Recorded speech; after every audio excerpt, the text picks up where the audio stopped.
क्या आपने कभी सोचा है कि एक साधारण सा चरवाहा लड़का जिसके हाथों में भेड़ चराने वाली लाठी के सिवा कुछ नहीं था, कैसे एक शक्तिशाली साम्राज्य का सबसे महान राजा बन गया। एक ऐसा राजा जिसका नाम आज भी इतिहास के पन्नों में स्वर्ण अक्षरों में अंकित है और जिसकी कहानी लाखों लोगों को प्रेरणा देती है। यह कहानी है विश्वास, साहस, प्रेम, विश्वासघात और ईश्वर की अद्भुत योजना की। यह कहानी है दाऊद की। अगर आप भी जानना चाहते हैं उस रहस्य को जिसने एक मामूली इंसान को महानायक बना दिया, तो बने रहिए हमारे साथ। और हाँ, आगे बढ़ने से पहले हमारे चैनल को सब्सक्राइब करना और बेल आइकन दबाना ना भूलें, ताकि आप ऐसी ही प्रेरणादायक और जीवन बदलने वाली कहानियों से जुड़े रहें। शुरुआत होती है इजराइल के बेतलेहम की शांत पहाड़ियों से, जहां एक छोटा लड़का दाऊद अपने पिता यिशै की भेड़ों की देखभाल करता था। उसका जीवन सादगी से भरा था, लेकिन उसके हृदय में ईश्वर के प्रति असीम भक्ति और संगीत के प्रति गहरा प्रेम था। वह अक्सर अपनी वीणा बजाकर यहोवा की स्तुति में गीत गाता था। उस समय इजराइल का राजा शाऊल था, जो ईश्वर की आज्ञाओं से भटक गया था। इसलिए ईश्वर ने भविष्यद्वक्ता शमूएल को यिशै के पुत्रों में से एक नए राजा का अभिषेक करने के लिए भेजा। जब शमूएल ने यिशै के सभी बलवान और सुंदर पुत्रों को देखा, तो उसे लगा कि उनमें से ही कोई अगला राजा होगा। परंतु ईश्वर ने शमूएल से कहा, मनुष्य बाहरी रूप को देखता है, परंतु यहोवा मन को देखता है। तब यिशै ने अपने सबसे छोटे पुत्र दाऊद को बुलाया, जो उस समय भेड़ें चरा रहा था। जैसे ही दाऊद आया, पवित्र आत्मा ने शमूएल को संकेत दिया और उसने दाऊद के सिर पर तेल डालकर उसका अभिषेक किया। उसे इस्राएल के भावी राजा के रूप में चुना। यह एक रहस्य था जो अभी दुनिया की नजरों से ओझल था, एक चिंगारी जो भविष्य में धधकने वाली थी। उस दिन से यहोवा का आत्मा दाऊद पर सामर्थ्य के साथ उतरा और उसे आने वाली चुनौतियों के लिए तैयार करने लगा। किसी को क्या पता था कि यह चरवाहा लड़का एक दिन फिलिस्तीनियों के सबसे खूंखार योद्धा को धूल चटा देगा और अपने लोगों का नेतृत्व करेगा। उस समय इजराइल और फिलिस्तीनियों के बीच भयंकर युद्ध छिड़ा हुआ था। फिलिस्तीनी सेना में गोलियत नाम का एक विशालकाय और पराक्रमी योद्धा था, जिसकी गर्जना सुनकर ही इस्राएली सैनिकों के हौसले पस्त हो जाते थे। 40 दिनों तक गोलियत सुबह शाम इस्राएली सेना को ललकारता रहा, उन्हें द्वंद्व युद्ध के लिए चुनौती देता रहा, लेकिन किसी में भी उसका सामना करने की हिम्मत नहीं थी। राजा शाऊल और उसकी पूरी सेना भयभीत थी। ऐसे में दाऊद अपने भाइयों के लिए भोजन सामग्री लेकर युद्ध के मैदान में पहुंचा। जब उसने गोलियत की धृष्टता और इजरायली सैनिकों का डर देखा, तो उसका खून खौल उठा। उसके मन में अपने परमेश्वर और अपने लोगों के सम्मान की रक्षा करने की प्रबल इच्छा जागृत हुई। उसने राजा शाऊल से कहा, मैं इस फिलिस्तीनी से लड़ूंगा। शाऊल ने उसे देखा, एक युवा लड़का जिसके पास कोई सैन्य प्रशिक्षण, लेकिन दाऊद का आत्मविश्वास अटल था। उसने कहा, जब मैं अपने पिता की भेड़ें चराता था, तो कभी सिंह और कभी भालू आकर झुंड में से मेमने को उठा ले जाता था। तब मैं उसके पीछे पड़कर उसे मार डालता था और मेमने को उसके मुंह से छुड़ा लेता था। जब वह मुझ पर झपटता, तो मैं उसकी दाढ़ी पकड़कर उसे मार डालता था। तेरे दास ने सिंह और भालू दोनों को मारा है, और यह खतना रहित पलिश्ती उनमें से एक के समान होगा, क्योंकि उसने जीवित परमेश्वर की सेना को ललकारा है। दाऊद ने राजा शाऊल के दिए हुए कवच और हथियार पहनने से इनकार कर दिया, क्योंकि वह उनके अभ्यस्त नहीं था। वह अपनी चरवाहे वाली लाठी, गोफन और नाले से चुने हुए 5 चिकने पत्थरों के साथ उस दानव का सामना करने निकल पड़ा। गोलियत ने जब दाऊद को अपनी ओर आते देखा, तो उसे घृणा हुई। उसने दाऊद का उपहास करते हुए कहा, क्या मैं कुत्ता हूं जो तू लाठी लेकर मेरे पास आता है? लेकिन दाऊद ने निडर होकर उत्तर दिया, तू तलवार, भाला और ढाल लेकर मेरे पास आता है, परंतु मैं सेनाओं के यहोवा के नाम से तेरे पास आता हूं, जो इस्राएल के परमेश्वर की सेना है, जिसको तूने ललकारा है। आज यहोवा तुझे मेरे हाथ में कर देगा और मैं तुझे मारकर तेरा सिर काट डालूंगा। और फिर वह हुआ जिसकी किसी ने कल्पना भी नहीं की थी। दाऊद ने अपने घोपन में एक पत्थर रखा और पूरी ताकत से गोलियत की ओर घुमाया। वह पत्थर सीधा जाकर गोलियत के माथे में धंस गया और वह भीमकाय योद्धा मुंह के बल जमीन पर गिर पड़ा। दाऊद दौड़कर उसके पास पहुंचा, उसकी ही तलवार निकाली और उसका सिर काट डाला। यह देखकर फिलिस्तीनी सेना में भगदड़ मच गई और वे अपनी जान बचाकर भागने लगे। इस्राएली सेना ने उनका पीछा किया और उन्हें भारी पराजय दी। दाऊद की इस अद्भुत वीरता ने उसे रातों रात एक नायक बना दिया। जब वह विजयी होकर लौटा तो इस्राएल की स्त्रियां नाचती गाती हुई निकली। शाऊल ने हजारों को मारा, परंतु दाऊद ने लाखों को। यह बात राजा शाऊल के कानों में पड़ी और उसके मन में दाऊद के प्रति ईर्ष्या का बीज बो दिया गया। फिर भी शाऊल ने दाऊद को अपनी सेवा में रख लिया और दाऊद अपनी बुद्धिमानी और पराक्रम से राजा का प्रिय बनता गया। उसे सेना में ऊंचा पद दिया गया और वह जहां भी जाता सफलता उसके कदम चूमती। दाऊद केवल एक वीर योद्धा ही नहीं बल्कि एक कुशल संगीतकार भी था। जब कभी राजा शाऊल पर दुष्ट आत्मा सवार होती और वह अशांत और क्रोधित हो जाता तो दाऊद अपनी वीणा बजाकर उसे शांत करता था। उसकी मधुर धुनें शाऊल के व्यथित मन को सुकून पहुंचाती थीं। इस प्रकार दाऊद ने न केवल युद्ध के मैदान में बल्कि राजा के दरबार में भी अपनी उपयोगिता और वफादारी साबित की। उसका यश चारों ओर फैलने लगा और लोग उसे प्यार करने लगे। लेकिन दाऊद की बढ़ती लोकप्रियता राजा शाऊल की आंखों में कांटे की तरह चुभने लगी। जो प्रशंसा दाऊद को मिल रही थी, शाऊल उसे अपने लिए खतरा समझने लगा। उसके मन में यह डर घर कर गया कि कहीं दाऊद उसका राज्य न छीन ले।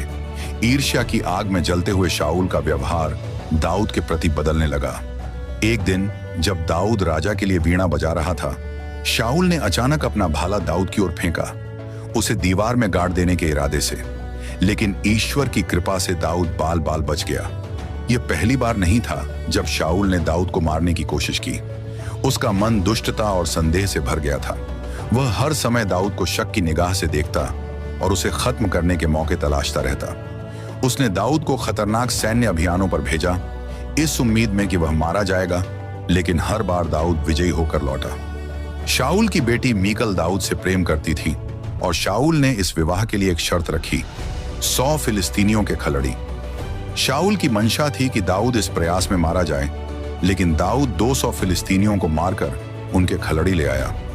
शाऊल की ईर्ष्या और घृणा दिन प्रतिदिन बढ़ती जा रही थी और दाऊद का जीवन लगातार खतरे में था। एक समय का प्रिय संगीतकार और वीर योद्धा अब राजा की नजरों में सबसे बड़ा दुश्मन बन चुका था। यह वह समय था जब दाऊद को अपनी जान बचाने के लिए भागना पड़ा। इस मुश्किल और खतरनाक समय में दाऊद को एक सच्चा और वफादार दोस्त मिला, शाऊल का अपना बेटा योनाथन। योनाथन का हृदय दाऊद के हृदय से जुड़ा हुआ था और वह दाऊद से अपने प्राणों के समान प्रेम करता था। योनाथन जानता था कि उसका पिता दाऊद के प्रति अन्याय कर रहा है और उसे मार डालना चाहता है। उसने कई बार अपने पिता को समझाने की कोशिश की, लेकिन शाऊल ने पिता के षड्यंत्रों से आगाह किया और उसकी जान बचाने में मदद की। दोनों ने एक दूसरे के साथ वाचा बांधी, एक अटूट मित्रता की शपथ ली जो पीढ़ी दर पीढ़ी बनी रहने वाली थी। एक प्रसिद्ध घटना में जब शाऊल ने दाऊद को मारने की योजना बनाई तो योनाथन ने एक गुप्त संकेत के माध्यम से दाऊद को चेतावनी दी। वह तीर चलाने के बहाने मैदान में गया और अपने सेवक को तीर लाने भेजा। जिस तरह से उसने तीर चलाए और जो बातें उसने अपने सेवक से कहीं, वह दाऊद के लिए संकेत था कि उसे तुरंत भाग जाना चाहिए, क्योंकि राजा का क्रोध शांत नहीं हुआ है। योनाथन ने दाऊद से छिपकर मुलाकात की और दोनों मित्र भारी मन से एक दूसरे से विदा हुए, यह जानते हुए कि शायद वे फिर कभी न मिल पाएं। योनाथन ने दाऊद से कहा, जा कुशल से रहा। जो वाचा हम दोनों ने यहोवा के नाम से खाई है कि यहोवा मेरे और तेरे बीच और मेरे वंश और तेरे वंश के बीच सदा साक्षी रहे, वह पूरी हो। यह मित्रता पवित्र ग्रंथों में सबसे गहरी और निस्वार्थ मित्रता के उदाहरणों में से एक है, जो दिखाती है कि सच्चा प्रेम और वफादारी किसी भी रिश्ते या परिस्थिति से ऊपर होती है। योनाथन का निस्वार्थ प्रेम और साहस दाऊद के लिए एक बड़ा सहारा था। प्रकोप से बचने के लिए दाऊद को लगातार एक स्थान से दूसरे स्थान पर भागना पड़ा। उसका जीवन एक भगोड़े का जीवन बन गया था। वह जंगलों, गुफाओं और सुनसान इलाकों में छिपता फिरता। इस कठिन समय में भी अनेक लोग दाऊद के साथ आ मिले, जो शाऊल के शासन से असंतुष्ट थे या दाऊद की वीरता और नेतृत्व क्षमता से प्रभावित थे। धीरे धीरे उसके पास लगभग 600 लोगों की एक छोटी सी सेना जमा हो गई। यह निर्वासन का समय दाऊद के लिए परीक्षाओं और कठिनाइयों से भरा था, लेकिन साथ ही यह उसके चरित्र को और भी मजबूत बना रहा था। उसने कई बार शाऊल को मारने का अवसर पाया, लेकिन उसने ऐसा नहीं किया। एक बार जब शाऊल एक गुफा में आराम कर रहा था जहां दाऊद और उसके लोग छिपे हुए थे, दाऊद के साथियों ने उसे शाऊल को मारने के लिए उकसाया, लेकिन दाऊद ने कहा, यहोवा न करे कि मैं अपने स्वामी यहोवा के अभिषिक्त पर हाथ उठाऊं। उसने केवल शाऊल के वस्त्र का एक कोना काट लिया, यह साबित करने के लिए कि वह चाहता तो उसे मार सकता था, लेकिन उसने ऐसा नहीं किया। एक और अवसर पर दाऊद रात के अंधेरे में शाऊल के शिविर में घुस गया, जब राजा और उसके सैनिक गहरी नींद में सो रहे थे। उसने शाऊल के सिरहाने से उसका भाला और पानी का पात्र उठा लिया, लेकिन उसे कोई हानि नहीं पहुंचाई। इन घटनाओं से पता चलता है कि दाऊद के मन में ईश्वर के अभिषिक्त के प्रति कितना सम्मान था, और उसने सीखा कि कैसे कठिनाइयों में भी धीरज रखना है और कैसे अपने लोगों का नेतृत्व करना है। यह समय उसके भविष्य के राजत्व के लिए एक प्रशिक्षण काल था, जहां उसे वफादारी, विश्वास और सहनशीलता के महत्वपूर्ण सबक सीखने को मिले। इस बीच फिलिस्तीनियों के साथ इस्राएल का युद्ध जारी रहा। गिलबो पर्वत पर एक भयंकर युद्ध हुआ, जिसमें इस्राएली सेना की बुरी तरह हार हुई। इस युद्ध में राजा शाऊल और उसके 3 पुत्र, जिनमें दाऊद का प्रिय मित्र योनातन भी शामिल था, मारे गए। जब दाऊद को शाऊल और योनातन की मृत्यु का समाचार मिला तो वह बहुत दुखी हुआ। उसने अपने वस्त्र फाड़े और विलाप किया। उसने शाऊल और योनाथन के लिए एक शोक गीत रचा, जिसमें उसने उनकी वीरता और अपने मित्र योनाथन के प्रति अपने गहरे प्रेम को व्यक्त किया। उसने कहा, हे योनाथन, तू अपने ऊंचे स्थानों पर मारा गया। हे मेरे भाई योनाथन, मैं तेरे लिए बहुत व्याकुल हूं। तू मुझे बहुत प्रिय था। तेरा प्रेम मेरे लिए अद्भुत था, स्त्रियों के प्रेम से भी बढ़कर। दाऊद का दुख सच्चा था, क्योंकि भले ही शाऊल ने उसे सताया था, वह फिर भी ईश्वर का अभिषिक्त राजा था और योनाथन उसका सबसे प्रिय मित्र था। शाऊल की मृत्यु के साथ इस्राएल के इतिहास में एक युग का अंत हुआ और एक नए युग का मार्ग प्रशस्त हुआ।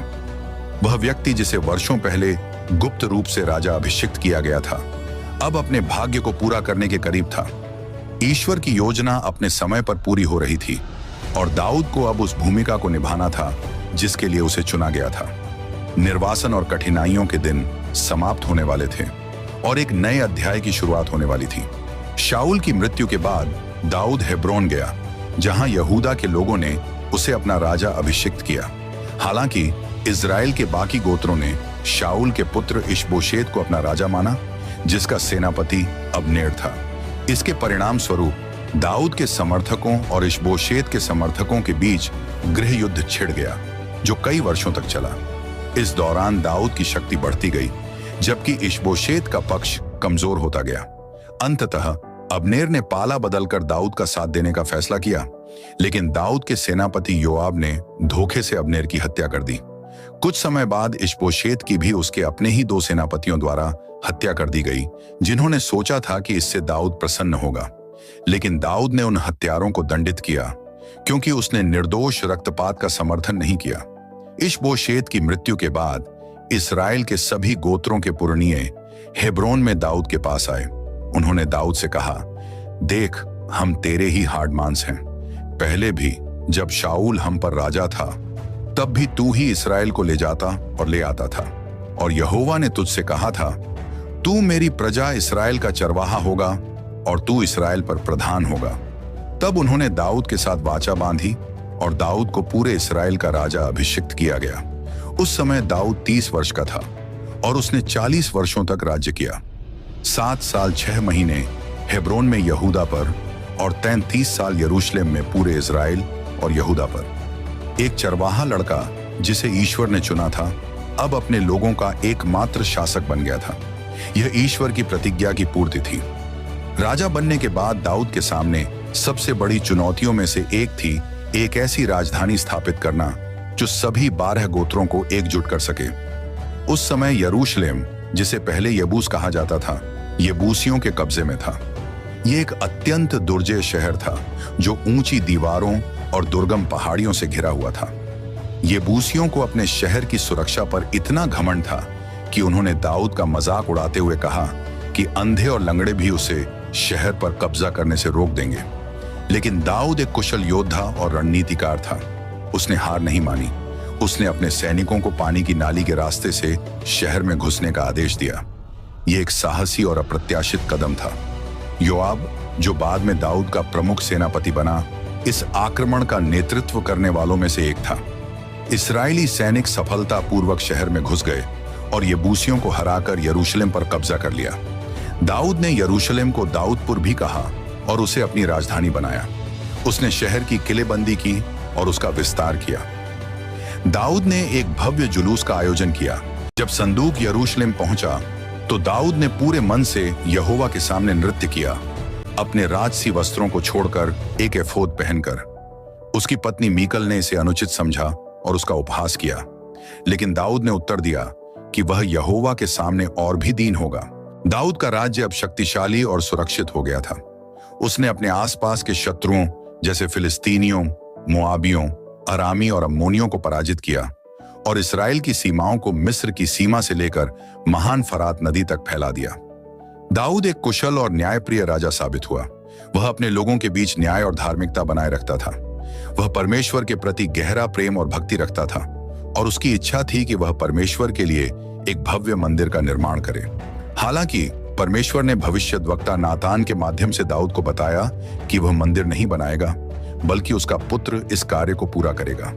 लेकिन परमेश्वर ने दाऊद के साथ एक अविनाशी वाचा बांधी, तेरा घराना और तेरा राज्य मेरे सामने सदा तक स्थिर रहेगा और तेरा सिंहासन सदा तक बना रहेगा।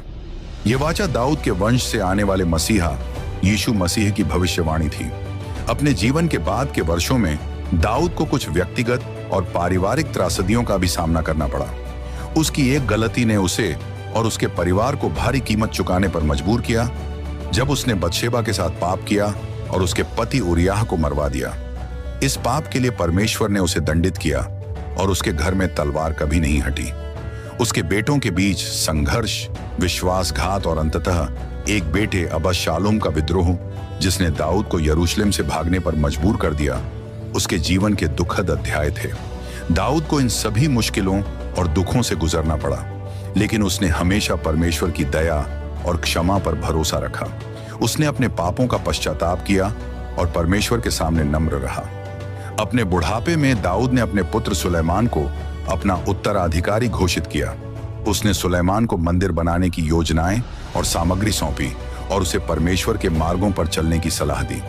लगभग 70 वर्ष की आयु में दाऊद ने इजराइल पर 40 वर्षों तक शासन करने के बाद अंतिम सांस ली। उसे दाऊदपुर यानी यरूशलेम में दफनाया गया। दाऊद की कहानी एक चरवाहे लड़के से शुरू होकर एक महान राजा बनने तक की यात्रा है, जो विश्वास, साहस, प्रेम, पश्चाताप और परमेश्वर की अद्भुत योजना को दर्शाती है। उसने गलतियां की, लेकिन उसने हमेशा परमेश्वर का दिल ढूंढा और उसकी इच्छा पूरी की।